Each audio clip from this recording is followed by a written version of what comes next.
I had e.l.f. on board and I went to work and I started shaking hands and meeting people and found out very fast that nobody wanted me. Katherine Legge stunned the NASCAR world by admitting that years of racing glory meant almost nothing when she tried stock car racing. Even with massive wins in IndyCar, IMSA, and the Indy 500, she told listeners on the Stacking Pennies podcast that Cup teams barely noticed. That reality check hits hard, but what she learned next might surprise you. Katherine had spent over 2 decades winning big races. She'd driven in IndyCar, sports cars, and even in the Indy 500. She was one of the fastest women ever. But when she tried to join NASCAR's top league, nobody cared. On the Stacking Pennies podcast in mid-August 2025, she admitted that nobody in the Cup garage gave much thought to her past success. It's harsh, but that's how closed circles in racing sometimes work. NASCAR is a close-knit community where personal connections often carry more weight than past achievements. For Katherine, this was a reality check. Despite her impressive racing career around the world, her accomplishments didn't immediately earn her recognition in the Cup garage. Her original plan was to race in the 2025 Indy 500 with sponsor e.l.f.Cosmetics. But that didn't happen. No car was available. So Legge called her sponsor and asked, "What about NASCAR?" That's how the journey began. She always wanted to drive stock cars. With e.l.f.'s help, she shifted her focus and aimed for Cup races instead. It wasn't just a backup plan, it was something she had dreamed of for years. The problem was access. She didn't know anyone inside NASCAR. But instead of giving up, she started going to races, introducing herself, shaking hands, and trying to get a foot in the door. It was bold, it was risky, but she believed in herself. And when the Indy plan fell apart, that dream of NASCAR finally had a chance to live. Legge arrived at Daytona expecting her record to matter. Even friends from her Champ Car days, like A.J. Allmendinger and Andy Lally, tried to make introductions for her. But it didn't work. "Nobody gave a monkeys about what I'd done before," she said. Even with a decorated resume, teams thought she was too old or didn't want to deal with a newcomer. It was a humbling moment. Katherine realized that the NASCAR world was a bubble, and breaking into it meant more than just being fast. You had to have people in your corner, relationships, sponsors, and trust built over time. Her experience at Daytona wasn't just cold, it was eye-opening. She was no longer the veteran with a name. She was the rookie trying to prove she belonged. That sting pushed her to work even harder. Then came the driving, and it was nothing like what she knew. Stock cars are heavy, slide a lot, and act very differently than downforce cars she drove before. It's almost like a different sport, she confessed. Beyond driving, even basic things confused her. Where to find her pit credentials, how to do the choose at restarts. Everything felt brand new. Katherine wasn't just learning how to drive differently. She was learning an entire system. NASCAR races aren't just about speed. They're about strategy, tradition, and timing. Even simple things like how to enter pit road or where to stand for driver meetings were unfamiliar. She had to rely on help from her crew, other drivers, and her instincts. Beyond the pace of racing, the schedule is brutal. Races every weekend, multiple cars and crews behind the scenes, it's relentless. Katherine found herself having to adapt quickly, not just to the cars, but to the grind of it all. Every race weekend brought new challenges, new setups, and no time to dwell on mistakes. If you don't perform, someone else will. And if you don't love it, you'll quit. She realized that the true test wasn't the track, it was everything around it. NASCAR is a machine that never stops moving. She faced mistakes, on-track cracks, and even ugly hate mail. After a crash in an Xfinity race at Rockingham, she received misogynistic threats, but Legge shrugged them off with thick skin.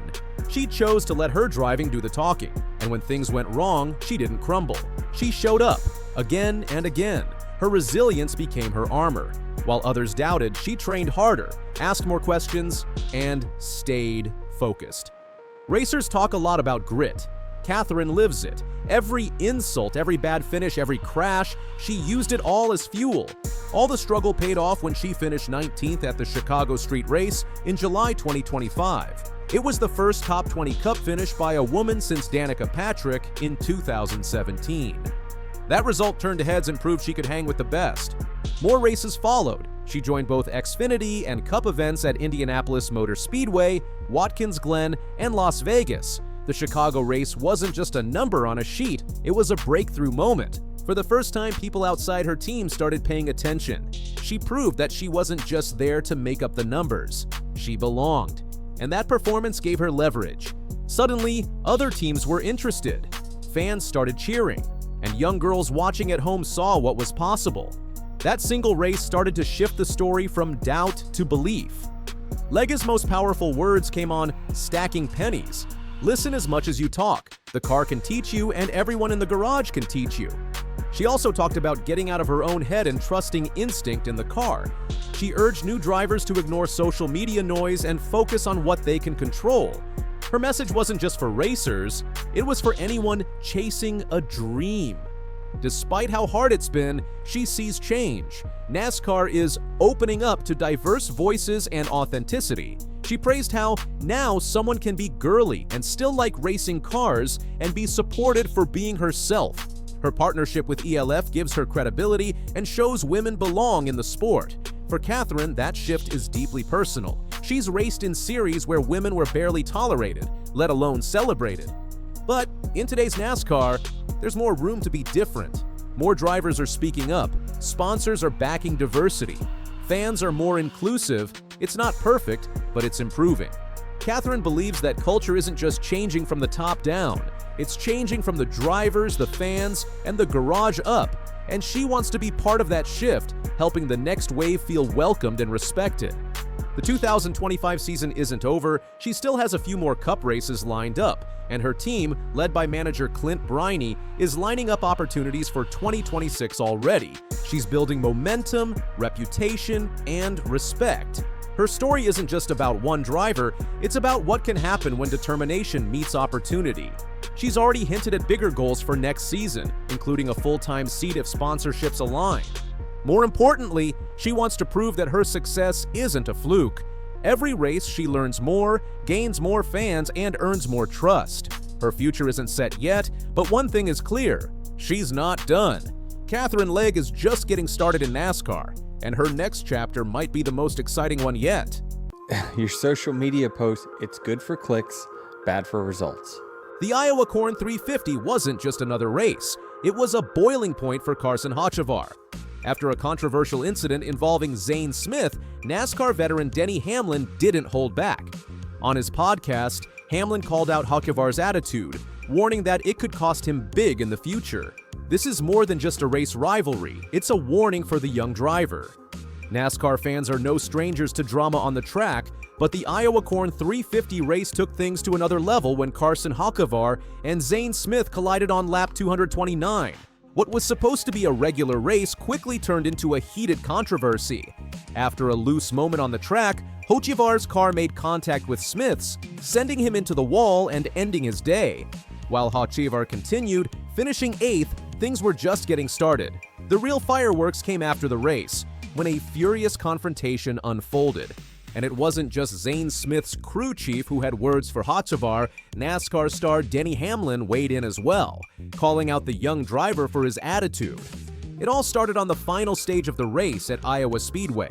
Hocevar, who was already in a tight battle with Zane Smith, got loose and made slight contact with Smith's car. Smith was sent into the wall, ending his race, while Hocevar went on to finish in 8th place. The situation might have been an accident, but the aftermath is what turned heads. Denny Hamlin, a seasoned NASCAR veteran, wasted no time in addressing the incident. On his Actions Detrimental podcast, Hamlin openly stated that the contact was likely unintentional, with Hocevar's car simply getting loose. However, Hamlin took serious issue with Hocevar's post-race reaction. Instead of taking responsibility for the contact, Hocevar brushed it off with a tough luck buddy attitude. Hamlin didn't mince words. That's a tough way to live. Toughest way to go about this. It hurts you in the long run. If that's the attitude you want to have, it's good for social media, but bad for on-track results, he said. That's a tough way to live. No, Tough way to live. That's the best way to go about this. Okay. Okay, but did he do anything? Okay. Did he do anything wrong? Is he in the against Zane playoffs or is he not? He's not, but you Okay. got to win to be in the playoffs. Not necessarily, no. I'm just saying that it You gotta be a winning hurts car you to in the be in long the run. playoffs. If that's the attitude you want to have, it's good for social media. It's bad for on-track Hamlin's comments didn't stop there. He pointed out that this wasn't the first time Hocevar's aggressive driving had caused problems.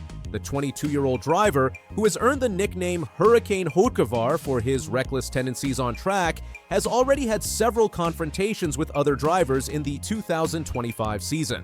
From clashes with Ryan Blaney and Ross Chastain to his fiery exchange with Shane Van Gisbergen during the Iowa race, Hocevar's reputation for stirring up trouble is growing. In fact, it wasn't just Hamlin who was calling out Hocevar.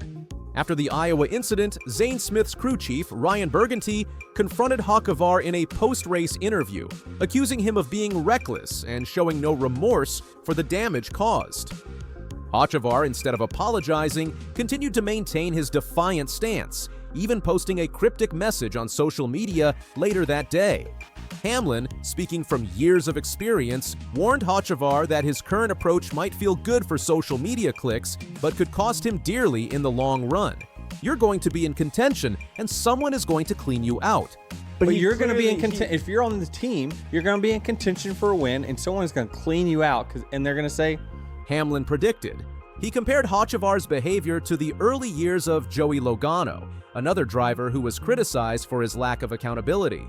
Logano's early years were filled with controversy, and many in the NASCAR community were unhappy with his aggressive, unapologetic style. However, Logano eventually matured, learning when to back off and accept responsibility for his actions. Hamlin's message to Hocevar was clear: owning up to mistakes and maintaining humility will go a long way in the NASCAR garage. We've been talking about the same thing for years about the same guy. Let him learn it the hard way. I don't know. We've been talking about the same thing for years about the same guy. So it's just, you almost just want to just let him do whatever he wants to do, and don't interrupt him while he's making a mistake. Just let him learn it the hard way. Hamlin said, referring to Logano's early career struggles. Hocevar's attitude on social media has been a hot topic as well. While fans have loved seeing a driver show personality and not back down from controversy, Hamlin believes Hocevar might be focusing too much on the fame and clicks that social media provides. Hamlin's warning: it's good for clicks, bad for results. Your social media post, it's good for clicks, bad for results. Hocevar's posts, such as his message following the Iowa race, could make him a fan favorite in the short term, but they risk alienating him from his fellow drivers and sponsors. Hamlin pointed out that Hocevar might not realize the consequences of his actions until it's too late. Hamlin's comments also shed light on the dangers of maintaining a reckless attitude in NASCAR. He compared Hocevar to some of the most controversial figures in NASCAR history, like Kyle Busch and Joey Logano. Both drivers, in their early years, were known for their aggressive on-track behavior and their unapologetic attitudes. But as Hamlin pointed out, both Busch and Logano eventually matured and learned when to dial back their aggression. Busch's reputation for being difficult to work with was a key factor in his move from Joe Gibbs Racing to Richard Childress Racing in 2023. Despite his success on the track, his lack of accountability off it caused friction with his team and sponsors. So, what does the future hold for Carson Hocevar? Hamlin's warning serves as a wake-up call for the young driver. While he may currently be in the spotlight for his bold personality and fearless racing style, Hocevar must be careful not to alienate the very people who can help him succeed in NASCAR: his fellow drivers, his team, and his sponsors. As Hamlin said, "You're gonna pay at the most inopportune time when it was your day." You're gonna pay at the most inopportune time when it was your day. Hocevar's lack of humility and defiant attitude might come back to haunt him when he's in contention for a win and someone decides to take matters into their own hands. The comparison to Kyle Busch is particularly interesting. Busch, known for his aggressive driving and fiery personality, became a NASCAR legend despite facing major controversies throughout his career. However, his struggles with sponsors and team management in recent years serve as a cautionary tale for Hocevar. Will he follow in Busch's footsteps, becoming a NASCAR superstar despite his controversies? Or will he burn out and be remembered as a flash in the pan? Only time will tell, but one thing is clear: Hocevar needs to rethink his approach before it's too late. NASCAR's competitive world doesn't have room for drivers who refuse to take responsibility for their actions. And, as Denny Hamlin said, let him learn it the hard way. The race at Iowa Speedway might be over, but the fallout from Carson Hocevar's actions is far from finished. Denny Hamlin's words should serve as a warning to the young driver. Without humility and accountability, Hocevar could find himself with fewer friends and more enemies in the NASCAR garage. The upcoming races will show whether Hocevar can turn things around or if he will continue down the same path, making headlines for all the wrong reasons. In NASCAR, the track can be a brutal place, and sometimes the toughest lessons are learned the hard way. I've wanted all those places, so let's go do it again, right? Watkins Glen's probably my favorite road course we go to. Richmond is statistically one of my best racetracks that we go to. And then Daytona's been one of our best racetracks since I've been at RCR with Team Chevrolet. So, feel really good about our opportunities in the next 3 weeks. Kyle Busch has just 3 races left to make it into the 2025 NASCAR playoffs. He hasn't won in 2 years, and his chance to race for the championship is almost gone. Every race now counts. Can he pull off a win and make it into the playoffs, or will this be the year he misses out?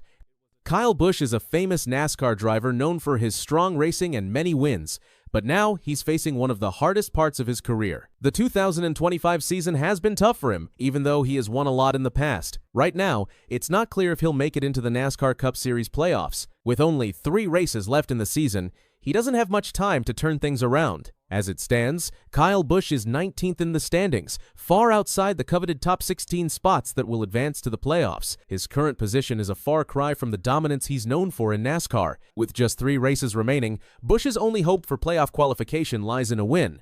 But with the competition heating up and his recent struggles, securing that victory is far from guaranteed. Busch's story is one of highs and lows. The 2024 season was a tough blow for the 9-year-old driver, marking the first time in his career that he failed to win a race. After a season of ups and downs, he ended up outside the playoffs for the first time since the modern playoff format began. But despite his struggles, Busch has always been a fighter, and the question now is whether he can rally in 2025. This season has been no different, with Busch still seeking his first victory of the year. While his team's performance has been solid, consistent finishes have proven elusive. Busch's only path to the playoffs now appears to be a dramatic late-season victory. With so little time remaining, he knows that every lap, every pit stop, and every decision on the track counts more than ever before. The first opportunity for Busch to make a mark will come at Richmond Raceway, a track where he has historically performed well. With 6 wins and an average finish of 7.0 at Richmond, Busch has the experience and track record to succeed there. However, Busch has also acknowledged that past performances alone won't guarantee a win this time. The competition is fierce, and every race is a battle for survival. In an interview, Busch spoke candidly about his outlook for the remainder of the season. "I'm not going to lie, time is running out, and I know that," Busch said, "but I also know what we're capable of. Richmond is a track where we've had success, and if we execute well, we'll have a shot." Busch's comments reflect a sense of urgency that has come to define his mindset this year. With just a few races left to secure a win in a playoff spot, every decision will matter. There's little margin for error, and Busch is keenly aware of that. The pressure to perform at his best is intense, but it's nothing new for a driver who has dealt with high stakes throughout his career. The upcoming race at Richmond will not only be crucial for Busch's playoff chances, but also for his legacy. He's been in this situation before, and his career has been marked by comebacks and perseverance. But will his experience be enough to overcome the challenges of a season that has been far from smooth sailing? Richmond is just one of the tracks where Busch hopes to make a statement. The following race at Daytona is another opportunity for him to prove himself. Known for its unpredictability, Daytona often produces thrilling finishes and upsets. For Busch, the race represents a chance to turn the tide on his playoff chances. Daytona has been one of our best racetracks since I have been at RCR with Team Chevrolet. I feel really good about our opportunities in the next 3 weeks. However, while Daytona presents an opportunity, it also brings risks. The unpredictability of the track means that Busch will need to be strategic, especially with his playoff hopes hanging in the balance. The stakes could not be higher, and Busch knows that a mistake now could seal his fate. "You have to stay focused, stay calm, and take the opportunities when they come," he added. After Daytona, there's one more race before the playoffs, and it will be at Watkins Glen. A track that has presented both challenges and victories for Busch, Watkins Glen could be the site of his final push. With his playoff hopes on the line, Busch will need to finish strong. "Watkins Glen is a tricky track, but we've had success there in the past," he said. "It's all about making sure we stay in the fight and not giving up.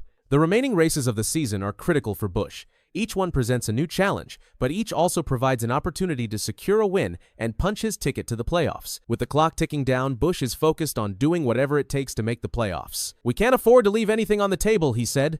"We have to go for it." While Busch's situation may seem dire,